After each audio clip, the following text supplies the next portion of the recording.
Yeah. Oh, there we go. We're live. All right. Hi, everyone. Thanks for joining us for the first Below the Belt conversation. I have Yvette here from New York. Hi. And where in New York are we saying? Because New York is big, like California. I am in the borough of Queens, Glendale, Queens, New York.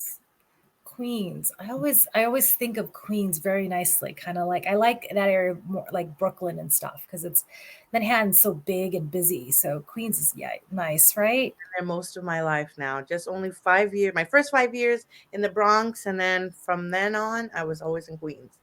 Ah, the Bronx. Wow. Like Jenny from the Block kind of Yeah, Bronx, not huh? exactly J Lo because I didn't stay there long, but that wasn't my choice. But I've been in Queens since I was 5 years old. Wow. All right. So I'm from California, and California's big as New York. Well, we're from Southern California in a little city called Menifee down in Riverside County. So it's very hot and humid here right now. It So was a hot day today. hot days and flashes is not good. But we're here today to talk about a kind of a topic that we've all kind of discussed and have our own experiences on. And one of them is, how did you feel, or what was the experience like when you shared your diagnosis with somebody, whether it's family or friends? Mhm. Um, I mean, I can definitely share mine first. I had a couple of different experiences. I had to tell my mom because, of course, she was the one taking me to my appointments. So she, got the first, uh, conversation with me, and that was a little easier because my mom is, mom, right? You talk to her about stuff like that. And then my two best friends who actually went with me to my biopsy, my first one, and they were there at the appointment. We've been friends since we were third grade, and so they were there. And I remember afterwards, to cheer me up, they took me to IHOP to eat because I love breakfast. Like I love pancakes, I love and IHOP. so I see it's something about those pancakes. I don't know, but I know they took me there to kind of cheer me up. But Mm. it was hard because they didn't understand what it was, and I still didn't understand what I was going through. Right. So trying to tell them, to explain to them, was difficult because I just didn't know a lot about HPV or cervical cancer. And Same. all the doctor said was, your the cells on, the HPV has developed into cervical cancer, which they knew and they probably predicted. Mhm. Um, and I still didn't realize because I was still really young. I was in my 20s. And I remember that C word was not part of my vocabulary, right? Like I that was not anywhere Yeah, it comes out in, of left field. Like it's the last thing right. you expect to hear. Yeah. And I mean, I guess when I thought about cancer, I was thinking, when older people or something, but I was really young, and it wasn't even like kind of like in my, anywhere in my, idea of a word. So that was really hard to get over. And then I think it was hard to get over and then tell somebody I have it, right? Right. And then even my friends were like, well, what is a cervix? What? And we didn't even know what it was because we were taught as children, like, young adults, we were like, okay, you have a vagina, you have, breast, you have uterus, you have Mm. fallopian tubes. But I don't remember learning about the cervix. And so I didn't even know where my cervix was and what it was until my OB was like, yeah, it's this little thing right here. And she, showed me, the model. And she goes, Right. this is where she goes, this is where your cancer is. And I kind of was just in shock.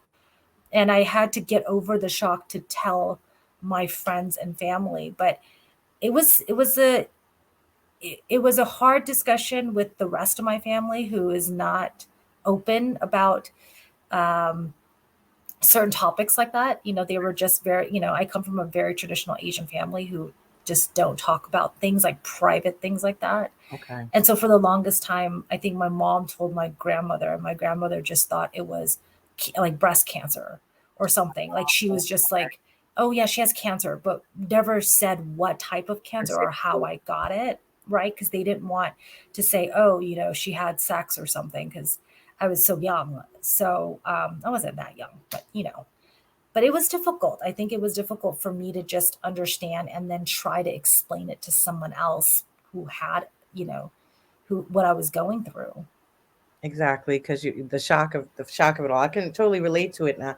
I, Yeah. I, I wasn't as young. I was 42 when I was diagnosed, and actually the first person that I told was my husband over the phone because he was home with our at the time 3-year-old son. Our youngest son was 3. He was going to be 4 soon. His birthday was coming up in April, and Hmm. when mine was a two stage diagnosis, was meaning that, well, first it was the informal without the lab test results. So the first time it was actually with my GYN um, saying it looks like you have cysts. I went there because I just felt uncomfortable. I thought, Mm. it seemed like there was a pimple, a little far up. Uh, past the labia, a little further up, Okay. and it was annoying me. And I thought maybe it was, sometimes you wear certain pants, they might be a little tight or rub a Right. certain way. Your underwear might rub a certain way and give you a little discomfort or a little abrasion. Hmm. So I said, well, let me go check it out because it was a little past the year since my last screening. I was pretty good Ah. about going every year. And I was a little late this time, and I said, well, let me just go check it out since it's time for me to get a checkup anyway. And when I went, what he saw, he said, it looks like you have some cysts, but I want to get it further checked out. And he had to have me go to his colleague because he was no longer doing biopsies. He was further along in his career, and sometimes they stopped doing certain procedures. So I had to go to his colleague in the same office to get the biopsy. When I saw Uh-huh. her, she told me right away, no, this doesn't look good. It looks like cancer. But she did Mm. the biopsy. So that was first the informal. And that was when I called all upset to my husband, telling him, she said, it looks like cancer, but we have to still wait for the biopsy results. And he tried to stay, positive. Okay, well, we'll wait until we get the results, and then we'll take it from there. And I Yeah. actually got the results. They called me in to get the results. They didn't tell me anything over the phone. They were like, you can come in and get the results now. Um, and I pretty much knew what they were going to say when they didn't want to tell me anything over the phone. So they were like, "Yes, it's positive for cervical cancer. You have an abnormality there. It's cervical cancer. It's an aggressive type, and you need to get this look. You need to get this taken care of right away." Um, and Yeah. that's the second phone call to my husband, and that was actually on my son's fourth birthday. We were going Oh to have no. a party later that day, so that's Ugh. why that really stands out in my mind. And so now I had to like pull it together and go home. I had to drive home. I was on my own because he was home with our son, and I drove home and put on my happy face, and we had a party. Don't we do that, right? I mean, I know that my last diagnosis that resulted in my hysterectomy, I remember I still had to go pick up my daughter. Like the Mm, doctor calls and tells me, "Come to the office." Came to the office and same thing, told me, and I was like, "Okay, I gotta go." yeah. And I drove off, went to pick up my daughter after school, and took her to get ice cream because I was like, I don't know, how do you want me to do this, And all those news always comes at the oddest time, right? Like you're just like, I like not something like, those movies you watch, those Lifetime movies, and you're like, oh, this, calm. And no, it always comes at a time where you're like, I can't, this is not Yeah, in I my can't. schedule right now, Right, right? Like right. this, I It's can't not, deal with it's this not right really now. convenient right now. Right. It's not convenient, right? I remember that. I remember that. It's like not Yeah. convenient. And I'm like, I gotta go pick up my daughter. And my OB's like, you know what I just told you? I said, no, I heard you. I heard everything. She goes, Mhm, but we need to schedule your surgery. I said, yeah, we're not doing right now. I got to go pick up my daughter. I'll call you back or I'll come back and call you. But I couldn't deal with it. mhm, Yeah. yeah. So you told your husband and did you, I, question. I mean, since we both have kids, did you tell your son? I did not. Okay. Well, since he was only 4, Right. he the only thing that we said to him was that mommy's sick, and the reason why we had to tell him that, or I felt we had to tell him that, was because initially they thought they were going to use a chemo because I couldn't have a hysterectomy. My type of Mm. cancer was very rare. They said only 2% of women got it. It was non-squamous cell, which the common one is squamous cell. So I had Yeah. non-squamous cell adenocarcinoma with stage 1B2, and it had neuroendocrine features. And that's what I was explained to by my GYN oncologist. That's what really made it rare. So once pathology had finished analyzing it, um, they decided that the best course of action would be the combination of chemotherapy and internal and external radiation. Mhm. Brachytherapy was the Yeah. internal radiation. And so after I after they, they have the meeting of the minds, they say the tumor specialists and everything get together. They then decided, okay, no, we need to change the chemo we were originally going to give her, because they said you wouldn't lose your hair with the first chemo they thought they were going to use for her, the first Ah. drug. And then they said, Mhm. no, we decided we need to start off aggressively, not finish aggressively, and you will lose your hair. And I got that phone call when I was at work. And I'm a teacher, so I had an auditorium full of kids.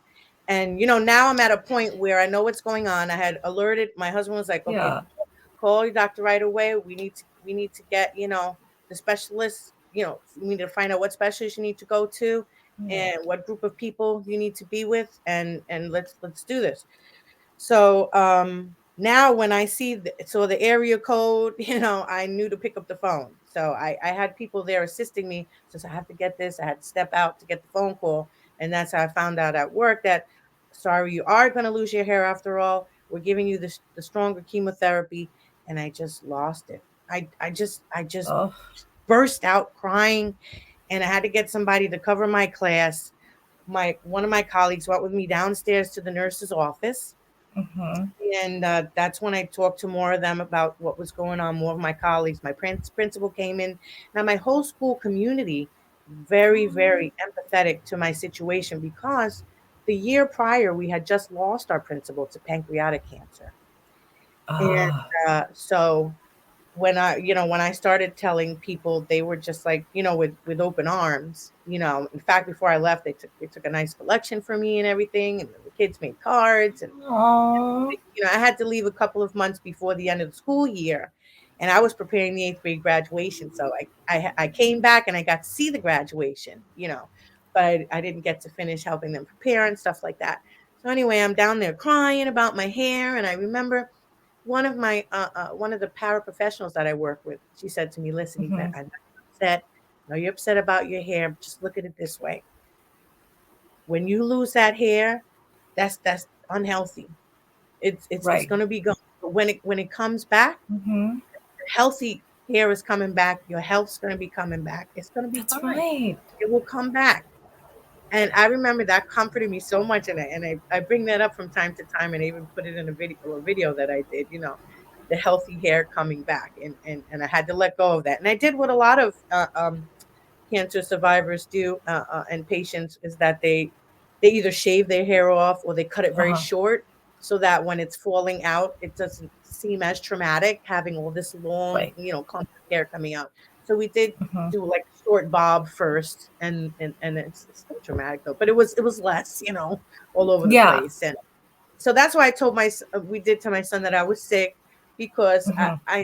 I was worried about what's he going to feel about me looking different and having hair. And I went all the way down to just a few curls were left here, and the rest of my hair was bald. I was so afraid he was going to be like, like be afraid of Yeah. mommy. Like, how mommy looked like a monster. Oh my gosh.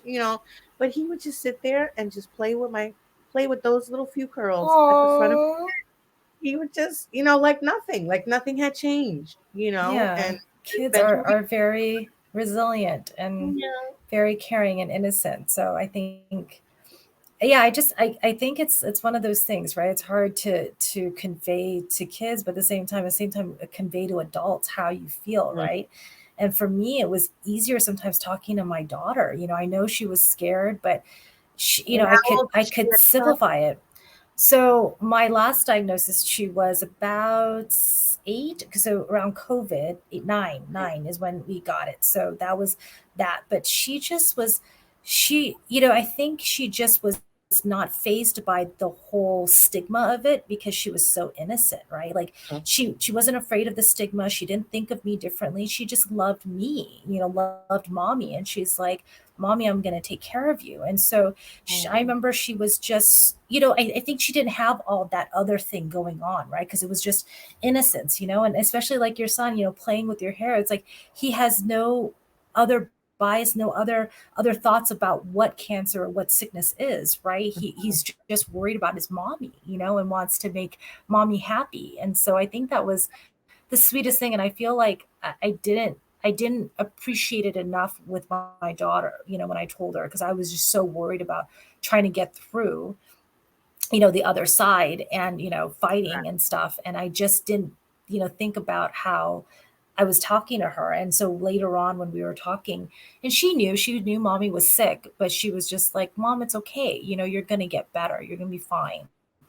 And, and so she was just the innocent child. Yeah. And so I think it's something I did mention, and I never thought of it until now as we started talking. And plus that you're a teacher, right? It's like you talk to kids every day, and it's like, and sometimes they're more in tune and about things than we believe, right? Sometimes like we feel like, that. So I don't know, it was just a different perspective. Like you're talking to your son and playing with him, and he's just playing with your hair, and he just loves mommy.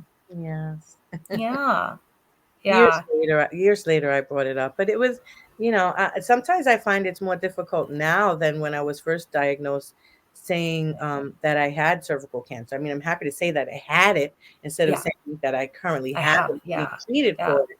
But, I just experienced this last January for Cervical Cancer Awareness Month. When I'm talking to colleagues, you're talking more about it, you're trying to advocate more and spread awareness more. Mhm. And I did have, a colleague say, well, how did you get it?